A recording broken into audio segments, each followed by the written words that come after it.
people all over the world. Lots of people come and tell you stories. They're often not very good, but sometimes you get a magic one, and that one was told me, and it was a real life experience. The best short stories, if you read your great short story tellers, the best short stories are real. And in India, if I may so, you've only got to look at R.K. Narayan to know how to tell a short story about something that's actually happened. He's a beautiful short story writer. So the best short stories are real incidents of people who've had an experience that is unusual. Thank you for the question. And if there is a perfect murder, we will all be looking for you. Next. Yes.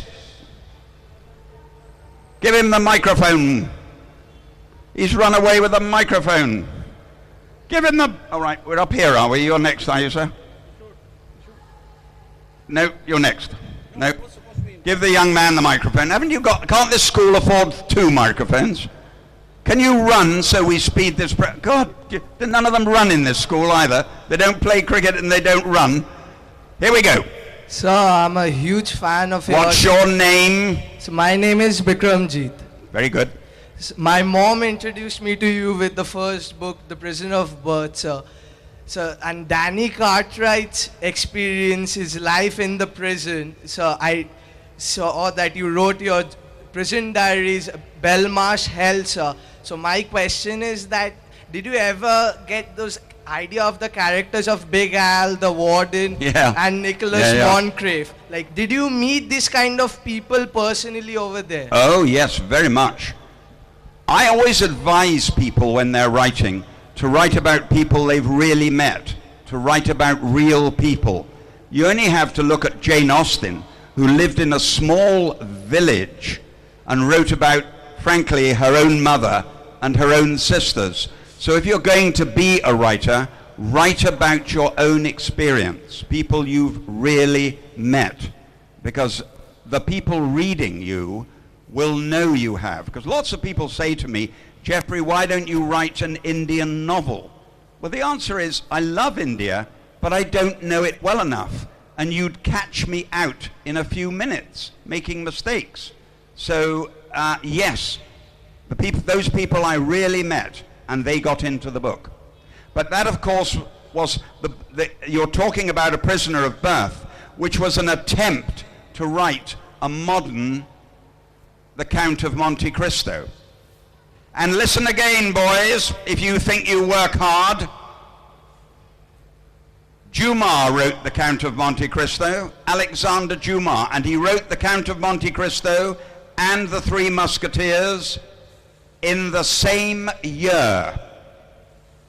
So he was a worker. He was a damn good storyteller, but he was also a worker.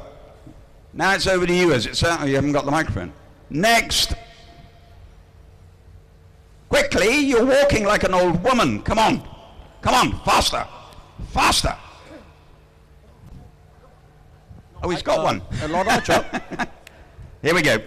Sir. Yeah, I have my own microphone. Lord Archer, 2 things. One, I wanted to comment on your appraisal of the cricket team.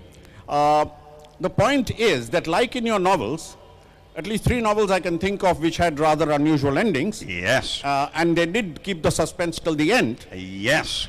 This test match is the same. At the moment, to welcome you, we've given you a very nice welcome, but by tomorrow the English side will be dismissed for a very small total, and we will square the series. My name is Kishore Bhimani, incidentally. Do I get to answer that or not? This is what we always do. When the West Indies think they've got us where they, on the run, then we come back, score 150, and then get them out very quickly. But the English, who were 200 years with us, they should know that by now, that things are always not what they seem. Now, the other thing is that you, Lord Archer, you had done a book. I've read all your short stories quite recently. And since you mentioned that the Indian connection, there was a very interesting story based on cricket, since we are on the subject of cricket, which appeared to have a connection with the Nawab of Pataudi. Yes. His father, Yes. it was called the Century. Yes. It had a man called Robin Oakley in Yes. it. And the point was, it is a very clever story because you don't identify the Nawab of Pataudi's father, Iftikhar Pataudi, never lived in Calcutta. No. So obviously it shows that there are other people. Yeah. Robin Oakley, who, as you say, put the ball in his pocket towards the end, was really a magnificent ending. Of course, didn't happen quite like that because the time that this happened, I was in London as a student. Anyway, so you have a very clever turn of phrase. What I think some of us would like to know is, in a book like Fourth Estate, you have done what I think is a marvelous job of a cross between two media personalities, Rupert Murdoch and Robert Maxwell. Robert Maxwell from Czechoslovakia, after the war comes to England, does a whole lot of things, all quite shady, which none of the priests sitting here, Jesuits, would approve of. And what he did was, apart from the fact that he was Jewish, apart from the fact that he took the Daily Mirror, he bought the Daily Mirror, he sacked the editor for not going along with him about friendship with Israel and with Gorbachev. And on the other side, Rupert Murdoch was the Australian who came up. And I really believe that I enjoyed it so much that I read it once again. There were so many great similarities. What I wanted to ask you, Lord Archer, in doing that, in writing such a magnificent story based on real personalities with the real foibles, as we all know, Robert Maxwell committed suicide on the yacht. It was never quite established, but you have described it so well that he takes off his clothes in the middle of the night and jumps into the water because he can't pay those $50 million. Does it ever get you into any kind of legal issue? Writing about people, about real people. I think whenever I read books like The Fourth Estate, three others of yours, which revolve around real personalities. Do you ever feel that this, are there any legal issues, any libel cases? Let me answer the first question first, which was a cricket question. I'll see you in 2 days' time. I'll come to No, London you and take put a the beer of microphone it. down. You've had long enough. I'll see you in 2 days' time. No legal problems, partly because Robert Maxwell was dead when the book came out, and Rupert Murdoch, I knew he was never going to sue me. It was never worthwhile, and I had to get near the truth in order to make the book interesting. You quite rightly teased me about the cricket. Let me make it clear.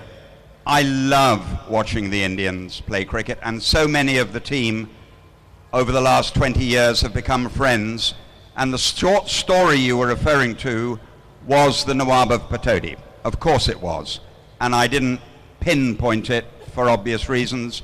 He'd been a friend for 40 years and sadly died quite recently. We were at Oxford together and old friends. And what an amazing human being. What a terrific guy. So yes, you're quite right. It was him. Next, how many more am I allowed to do? Who's keeping an eye on the time? Keep going. Next, yes, one over here. Where's the microphone? Where's the microphone? They're so slow here. Hello. Hello, hello. Yes, right Hello? in front. Oh, there you are. Right. Yeah. Who's got the microphone? Yes. have. Go, sir. Lord Archer, in recent times, we've had brilliant first novels from a lot of writers, which has made absolutely super hits, but the sequels have never been equal. What makes you different that you keep on turning one after the other and avoid disappointment in general? Is it the substance or the technique? I think I'm more skillful now. I think my craft is, I think I'm better. But the real answer to your question is, and I dare to say it at a Roman Catholic school, what I do is a God-given gift. I've been very, very lucky. I work hard, I work very hard, but it's a God-given gift. And I always wonder if one day I will get up and the pen will not move. But every day I write, it moves, and every day I say thank you. I've been very, lucky indeed. Take your question at its fullest. Yes, a lot of people have one story in them. I know my next 5 books. And when it comes to the short stories, I've already got 10 ready. So as long as I live to 100, I'm going to be all right. Can you help me on that? Can you help me live to 100? I mean, is any point in you at all? Are you going to what? You up? Yes, I'm getting a chance back here. Next. Yep.